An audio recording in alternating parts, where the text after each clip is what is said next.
मानंद घर नव्हते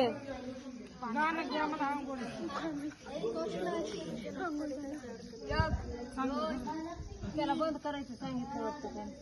आंघोळीच घ्या